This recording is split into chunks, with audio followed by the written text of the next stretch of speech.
देश के अलग अलग मंदिरों में घूम घूम कर भगवान के विभिन्न रूपों का दर्शन करना, ये सारा जो यम नियम का पालन करते हुए प्रधानमंत्री जी ने, नरेंद्र मोदी जी ने जो भाव दिया है इस देश को, वो बहुत एक ऐसा अलौकिक छवि प्रस्तुत कर रहा है, जहां लग रहा है लोगों को कि ये सही मायने में शास्त्रीय प्राण प्रतिष्ठा होने जा रही है।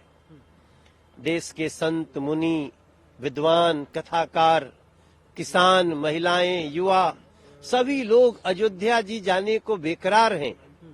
मगर हम भी आज आए हैं तो हम 20 तारीख को आए हैं।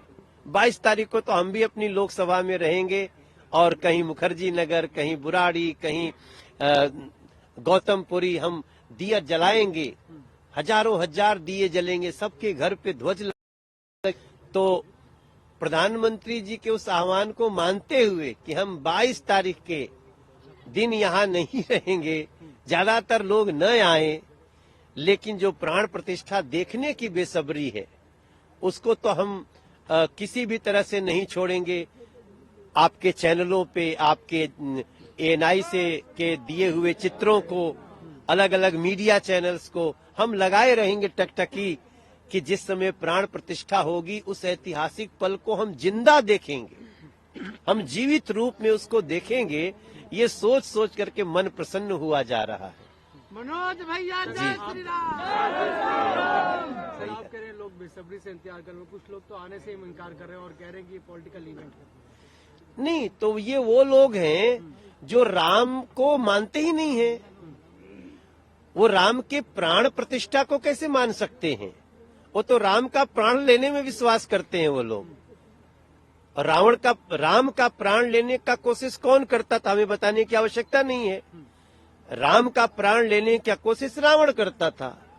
तो उस प्राण भरने की स्थिति को जो नहीं देख सकता, वो किस वंश का है, आप स्वयं इसका अनुमान लगा सकते हैं। मेरा मानना इसमें कोई आश्चर्य की बात नहीं है। ये जो राजनीतिक पार्टियां हैं, जो इंडी अलायंस है, वो अगर आती तब मुझे आश्चर्य होता। वो नहीं आ रही है तो हमको कोई आश्चर्य नहीं है, और लोग तो चाहते हैं कि वो नहीं आए तो अच्छा है। सर ओवैसी कह रहे हैं कि विश्व हिंदू परिषद का फॉर्म भी नहीं हुआ था जब ये मंदिर की बात हुई थी, उसमें मंदिर में मस्जिद में आइडल को रख दिया गया था। देखिए, अब ओवैसी को सुनने वाला कोई है क्या देश में? मुस्लिम समाज ही नहीं सुन रहा है उनको, क्योंकि वो कह रहा है तुम नफरत बांटते थे, राम तो प्यार बांटने वाले हैं, राम मर्यादा बांटने वाले हैं। राम की प्राण प्रतिष्ठा करने की तैयारी कर रहे नरेंद्र मोदी जी क्या कहते हैं बार बार? जो करे सभी धर्मों का सम्मान, उसी की लाज रखते हैं राम। तो हम तो अब कोई इनकी बात सुनने वाला थोड़ी है। आप समझ लीजिए कि जो लोग इन लोगों को मानते भी होंगे, मान लीजिए कुछ को अखिलेश जी को कुछ लोग मानते थे, तो जो स्वामी प्रसाद कर रहे हैं उसके बाद अखिलेश जी का भी खतरा हो गया।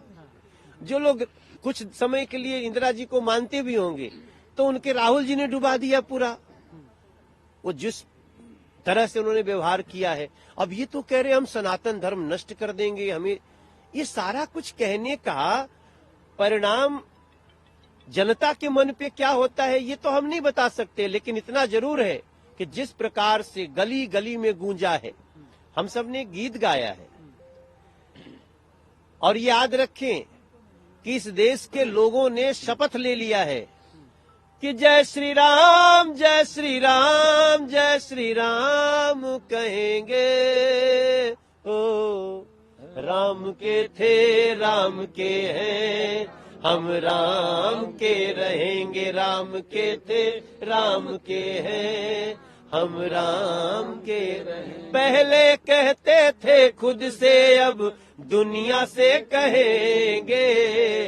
राम के थे, राम के हैं, हम राम के रहेंगे। राम के थे, राम के हैं, हम राम के रहेंगे। वो न तो राम जी के कवि थे, न राम जी के हैं, और न राम जी के कवि रहेंगे।